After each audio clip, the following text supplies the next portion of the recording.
మరి 2014, 19 మరియు 2019, 24 మధ్య ఎక్సైజ్ పాలసీలు మరియు వే ఫార్వర్డ్ మదింపు కోసం మంత్రిమండలిలో చర్చ జరిగింది. 2014, 19తో పోలిస్తే ప్రస్తుత పాలసీ ఫ్రేమ్వర్క్ లోపభూయిష్టంగా, పారదర్శకంగా లేకుండా ఉండటం, అంతేకాకుండా పర్యవేక్షణలో కూడా అనేక విఫలమైన పునర్నిర్మాణం, నేరాలు మరియు ఆదాయ నష్టాలు పెరుగుదలకు దారితీశాయి. రానున్న నెల రోజుల్లో ఎక్సైజ్ శాఖను మెరుగైన పర్యవేక్షణ మరియు నియంత్రణకై ఏకీకృత పరిపాలన విధానం కిందకు తెచ్చేందుకు ఎక్సైజ్ శాఖను పునర్నిర్మించేందుకు ప్రతిపాదించడం జరిగింది. మద్యం రిటైల్ అమ్మకాలు, ప్రొక్యూర్మెంట్, క్వాలిటీ కంట్రోల్, ధరల నిర్ధారణకు విధానాలకు సంబంధించి ఇతర రాష్ట్రాలు, ముఖ్యంగా వేరే రాష్ట్రాల్లో ఎక్కడైతే మెరుగైన పాలసీలు ఉన్నాయో వాటి మీద స్టడీ చేయమని చెప్పేసి కూడా మరి మన ఆదేశించడం జరిగింది.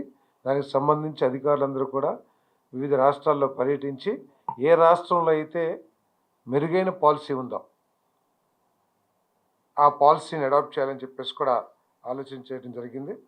అంతేకాకుండా గత ప్రభుత్వం చేసిన సరఫరా చేసిన బ్రాండ్స్ కానివ్వండి, వాటన్నిటి మూలంగా ప్రజల ఆరోగ్యం దెబ్బతిందని, అదే లివరు, కిడ్నీస్ ఇవన్నీ కూడా దెబ్బతిన్నాయి అని చెప్పేసి కొన్ని సర్వేస్ కానివ్వండి, మరి కొన్ని స్టడీస్ కానివ్వండి చాలా క్లియర్గా తెలియజేస్తూ ఉన్నాయి.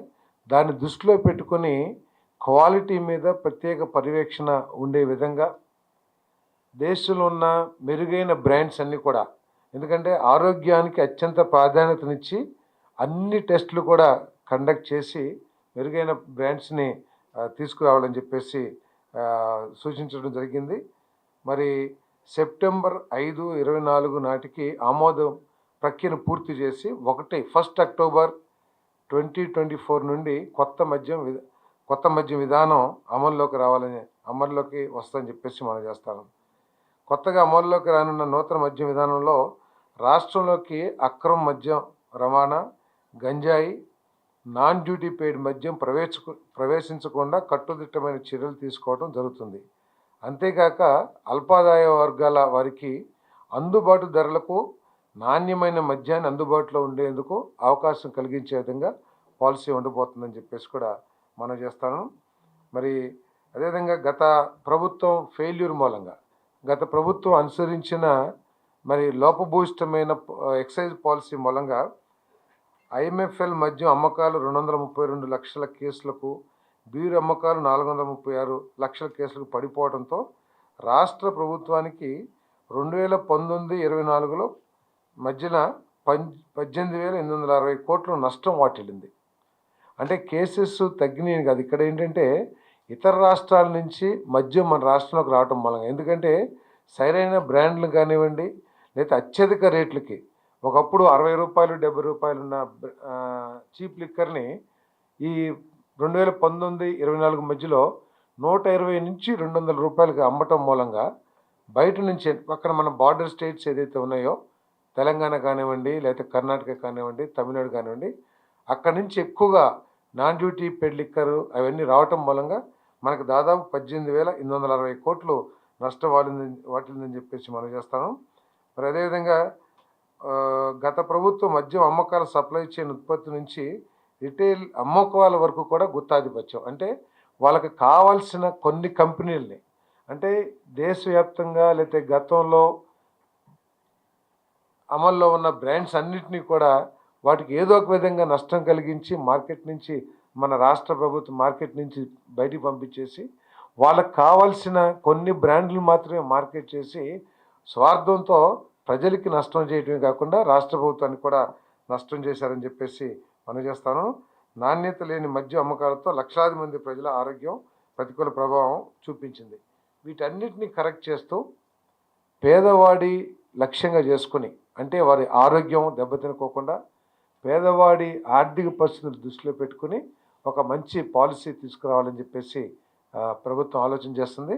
1 అక్టోబర్ 2024 నుంచి కొత్త పాలసీ అమల్లోకి రాబోతుందని చెప్పేసి మనం చేస్తాం. లిక్కర్ పాలసీ అందరికీ దేశంలో ఎక్కడైతే బెస్ట్ పాలసీ అమలు అవుతా ఉందో ఆ పాలసీని అడాప్ట్ చేస్తాం. ప్రజల ఆరోగ్యం అత్యంత ముఖ్యం, క్వాలిటీ ముఖ్యం, ప్రజలు ఆమోదించిన బ్రాండ్స్ని ఈ రాష్ట్రంలోకి తీసుకురావాలని ముఖ్యం.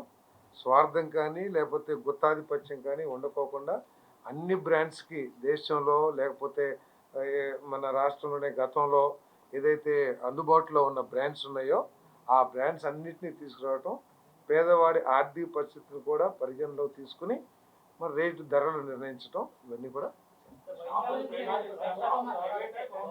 అంటే పాలసీ ఇంకా ఫైనలైజ్ కాలేదు కదా, దాంట్లో తెలుస్తుంది ఎవరు రన్ చేసేది ఏంటి. ఏమండి ఇంకా కొన్ని పరిస్థితులు ఉన్నాయి అని చెప్పేసి కొన్ని ప్రాంతాల్లో, ప్రత్యేకంగా కొన్ని జిల్లాల్లో, రాష్ట్రం అంతా ఒకప్పుడైతే రాష్ట్రంలో అన్ని జిల్లాల్లో కూడా ఉన్నట్లు మనందరం కూడా మనకి ఎక్స్పీరియన్సెస్ ఉన్నాయి. కానీ ఇప్పటికి కూడా కొన్ని జిల్లాల్లో ఉన్నాయి కాబట్టి ఇంకొక 1 year ఎక్స్టెండ్ చేస్తాం.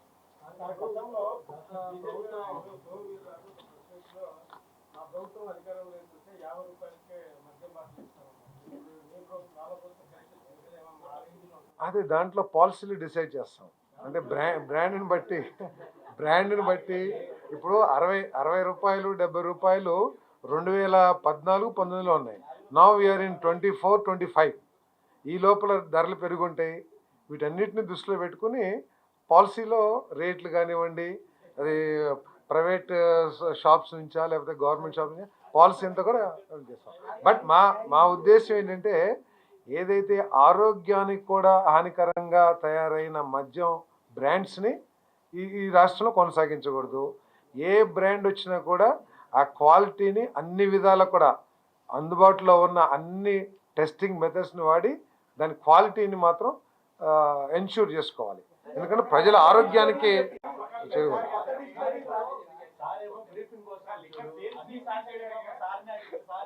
చెప్తాం. అదే ఏమండి,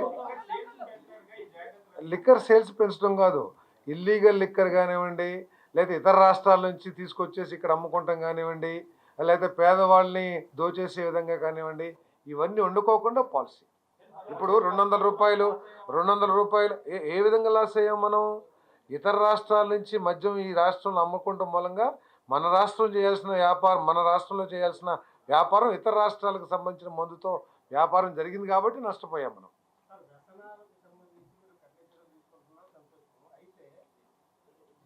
డీ అడిక్షన్ సెంటర్స్ కూడా పెంచుతాం. పాలసీలో భాగంగా డీ అడిక్షన్ సెంటర్స్ కూడా పెంచాలని చెప్పేసి కూడా చర్చకొచ్చింది. తప్పకుండా డీ అడిక్షన్ సెంటర్ పెంచుతాం. మద్యం అమ్మకాలని పెంచాలనేది లక్ష్యం కాదు.